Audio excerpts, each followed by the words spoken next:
Bismillahirrahmanirrahim. Assalamualaikum warahmatullahi wabarakatuh. Alhamdulillahirrahmanirrahim. Allahumma shalli ala sayyidina Muhammad wa ala ali sayyidina Muhammad. Pada mahasiswa-mahasiswi, semoga dalam keadaan sehat walafiat. Amin ya rabbal alamin. Pada kesempatan kali ini, perkuliahan kita dilanjutkan dengan menggunakan video. Durasinya mungkin sekitar 30 atau 20 menit ya. Adapun topiknya pada kesempatan ini adalah lanjutan dari topik sebelumnya, yaitu tentang sistem informasi manajemen. Pada pertemuan kemarin sudah dibahas tentang apa itu sistem informasi, bagaimana prosesnya, terus apa itu data. Dan hari ini adalah kita lanjutkan apa itu yang disebut dengan sistem ya. Untuk lebih jelasnya, mohon kepada mahasiswa untuk menonton hingga selesai, sehingga informasi yang diberikan dapat diterima dengan penuh ya, dan dapat dipahami dengan jelas. Terus kepada mahasiswa juga selama nonton video ini tidak membuka aplikasi lain ya, seperti WhatsApp, terus browser, game, karena ini sebagai bahan saya untuk melihat keaktifan Anda selama di dalam mata kuliah ini ya. Dengan Dietlink kan ada salah satu aplikasi yang bisa kita lihat untuk menunjukkan bahwa mahasiswa aktif atau tidak di laporan. Oke, silahkan disimak hingga selesai.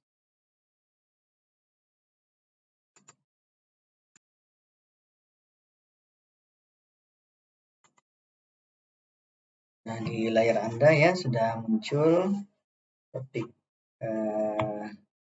judulnya, yaitu konsep dasar sistem ya. Jadi di sini akan terlihat bahwa apa saja sih dasar-dasar dalam sistem ya. Nah, sistem ini digambarkan seperti manusia ya. Seperti manusia.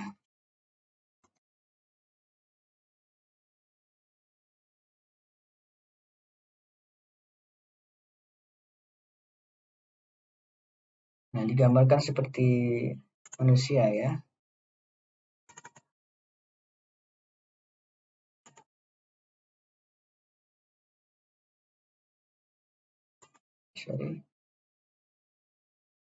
Jadi digambarkan seperti manusia.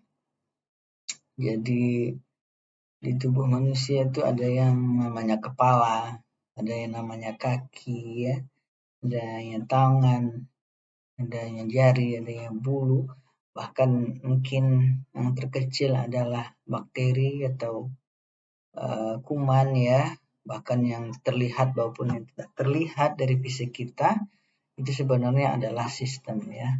Sistem yang saling berkaitan, sistem yang saling berhubungan satu sama lain ya. Nah, jika salah satu dari sistem itu tidak berjalan dengan baik, maka kondisi manusia itu pun akan mengalami penurunan ya. Penurunan kesehatan, penurunan imunitas ya, sehingga mudah sakit dan mudah demam. Apalagi di masa pandemi ini yang diserang adalah pernapasan ya, yang masuk melalui tangan dan hidung, atau dari makanan atau dari mata ya.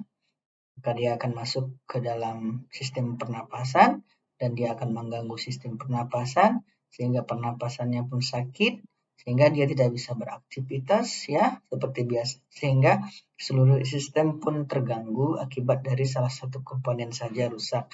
Di sistem adalah suatu kumpulan ya, suatu yang saling berhubungan satu sama lain ya, yang berhubungan satu sama lain, yang memiliki fungsi yang saling mendukung satu sama lain ya. Jika salah satu dari sistem itu rusak, maka tidak akan berjalanlah sistem itu dengan baik. Begitu juga dengan perusahaan, jika sistemnya rusak, maka dampaknya adalah jika sistem rusak, maka dampaknya adalah perusahaan tidak bisa berjalan dengan secara maksimal, ya. Walaupun dia bisa berjalan, tapi tidak secepat kalau sistemnya sehat semua, ya. Karena itu, perusahaan harus bisa membangun sistem yang saling berhubungan satu sama lain. Perusahaan juga harus bisa mengidentifikasi bagian sistem mana yang rusak sehingga dapat diperbaiki dengan cepat sehingga tidak mengganggu proses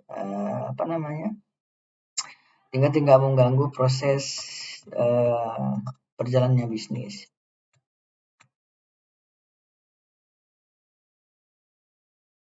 Jadi kelompok elemen yang saling berhubungan ya atau berinteraksi sehingga membentuk satu kesatuan.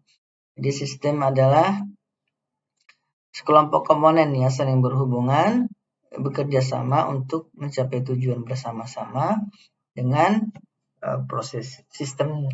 Definisi sistem itu ada proses input, ada akses proses dan output ya untuk transaksi yang teratur. Jadi adalah satu kesatuan yang tidak bisa dipisahkan yang harus ada di dalam sistem tersebut ya. Jika satu saja sistem itu tidak ada, maka perjalanan bisnisnya pun tidak akan maksimal. Bayangkan kalau misalnya dalam perusahaan itu perusahaan atau SDM-nya tidak ada, itu tidak akan bisa berjalan maksimal ya. Maka dibutuhkanlah karyawan untuk mencukupi kekurangan sistem tersebut. Ini ada fungsi atau suatu sistem operasi. Yang pertama adalah seperti yang sudah kita jelaskan di awal pertemuan, ada proses input data ya, ada raw material, baik data dalam bentuk angka, gambar, gerak, simbol ya. Terus kita processing melalui klasifikasi atau melakukan penghitungan melalui software ya, aplikasi, dan akhirnya adalah dalam bentuk output ya. Nanti ini akan digunakan untuk melihat pesaing ya. Pesaing sudah melakukan apa sehingga kita juga bisa melakukan perkembangan seperti yang dilakukan pesaing saat ini ya. Misalnya pesaing sudah saat ini menggunakan GoFood ya untuk jualannya ya. Maka kita juga harus mengikuti perkembangan itu ya. Terus ada juga pemerintah dan stakeholder. Nah ini prosesnya ya. Pertama input, proses, output, dan harus ada feedback ya. Feedback itu komentar atau perbaikan ya. Jika ada sesuatu sistem yang tidak berjalan dengan maksimal. Nah di dalam perusahaan ada input-inputnya yang harus disiapkan adalah pertama bahan baku, terus energi, bisa listrik, bisa tenaga air, bisa angin, terus juga harus ada data. Datanya tadi sudah kita jelaskan pertemuan kemarin. Terus ada juga usaha manusia ya. Usaha manusia, jadi di situ dalam proses input manusia berperan ya sebagai pengontrol atau penginput data. Setelah itu diproses ya. Jadi ada proses manufacturing, bahan baku diolah, ya dibentuk, terus dimasukkan ke dalam mesin ya. Terus sama seperti proses bernapas manusia ya. Jadi kita hirup udara, kita diproses melalui paru-paru, setelah itu dikeluarkan lagi ya. Dan hasil pernapasan itu digunakan untuk bergerak kita ya.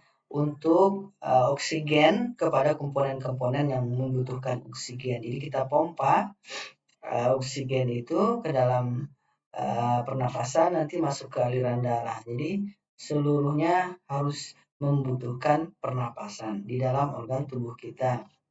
Outputnya nanti dalam bentuk barang jadi seperti handphone, mobil, sepeda motor ya, atau layanan manusia seperti hotel, rumah sakit ya. Informasi manajemen dipindahkan kepada pemiliknya ya, melalui browser ya, melalui specs dan melalui website dan sebagainya ya. Itulah proses dalam sistem ya. Dan terakhir harus ada data tentang kinerja penjual. Ini untuk umpan balik ya. Setelah kita melakukan input, proses, dan output, lalu kita jual produknya, lalu kita lihat bagaimana kinerja penjualannya, bagaimana kinerja SDM-nya, bagaimana kinerja keuangannya. Jika ada terjadi sesuatu yang tidak sesuai dengan harapan kita, maka kita akan lakukan perbaikan untuk masa depan. Dalam pemrosesan data ke dalam informasi itu dimulai dari input sumber data ya. Setelah input sumber data, setelah itu dilakukan pengendalian sistem kinerja. Setelah itu ada output produk informasi, dan berikutnya harus juga dilakukan penyimpanan sumber daya ya. Jadi aktivitas sistem itu bisa dilakukan melalui aktivitas sistemnya, melalui sumber daya software. Jadi kita bisa menggunakan software untuk pemrosesan data dalam informasi, bisa menggunakan Word, bisa menggunakan DataScript, bisa menggunakan Notepad, bisa menggunakan website ya, Excel dan sebagainya. Terus juga kita harus melakukannya melalui sumber daya hardware ya. Jadi kita harus ada mesinnya, kita harus punya komputer ya. Komputernya juga harus baik ya. Kalau misalnya minta speknya yang bagus ya, maka kita sediakan yang bagus agar proses pengolahan datanya dapat berjalan dengan baik. Terus kita juga harus punya server, kita harus punya database dan sebagainya. Setelah itu kita juga harus punya sumber daya jaringan ya. Jaringan ini bisa menggunakan LAN, bisa menggunakan WiFi atau direct WiFi ya. Sehingga tujuannya adalah bisa melakukan komunikasi antar divisi. Divisi pemasaran bisa berkomunikasi dengan divisi SDM, divisi SDM bisa berkomunikasi dengan operasional ya. Terus HRD juga bisa berkomunikasi dengan pemasaran, timbal balik ya. Jadi saling berhubungan satu sama lain. Terus harus juga punya data ya, datanya dasar data dan pengetahuan ya. Jadi kita harus punya data. Yang terakhir adalah harus ada manusia ya. Kalau tidak ada manusia, maka mungkin dia menginput datanya sendiri ya. Jadi kita butuh operator. Operator itu yang akan menginput atau administration yang akan menginput atau programmer yang menginput data ya, dan harus memiliki 5 komponen ini ya. Dalam perusahaan harus memiliki komponen ini. Pertama adalah harus memiliki sumber daya software, harus memiliki sumber hardware, harus punya jaringan, harus punya data, dan harus punya orang ahli di bidang IT-nya ya. Baik itu sebagai programmer, bagi yang ahli di website ya, atau ahli di media sosial, yang intinya adalah ada sumber daya yang bisa mengoperasikan itu.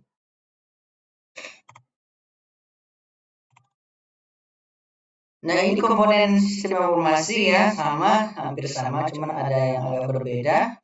Ada perangkat keras sama ya, perangkat lunak sama, tapi di sini ada prosedur ditambah ya. Sedangkan tadi tidak ada prosedur, ada jaringan oke sama, basis data juga sama, harus ada orang ahli ya. Cuman ini ditambah bahwa harus ada prosedur ya. Prosedurnya harus ditambah bagaimana tahapan-tahapan dalam penginputan data ya, yang harus ditentukan. Misalnya SOP untuk website ya, maka kontennya harus dipilih yang sesuai dengan ketetapan yang sudah ditetapkan.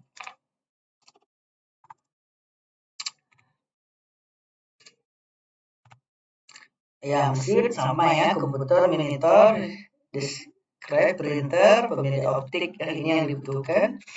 Program sistem informasi word processing program ya. Ini prosedur entry data yang memperbaiki kesalahan, prosedur distribusi gaji misalnya. Komunikasi, proses komunikasi, oke. Data pelanggan, kepegawaian, data persediaan, dan orang ya. Nah, itulah yang kita bisa diskusikan untuk pertemuan kali ini, bahwa untuk memenuhi sistem informasi itu kita harus memiliki yang namanya hardware, kita harus memiliki yang namanya software, kita juga harus memiliki sistem dan jaringan, kita harus mempunyai prosedur, kita harus mempunyai data, dan kita harus mempunyai orang ya, tim ahli atau staf ahli yang mengerti tentang bagaimana proses pengolahan data hingga output dari data ya. Dan hasil dari output itu harus memiliki manfaat bagi perusahaan dan bisa terkoneksi ke seluruh divisi.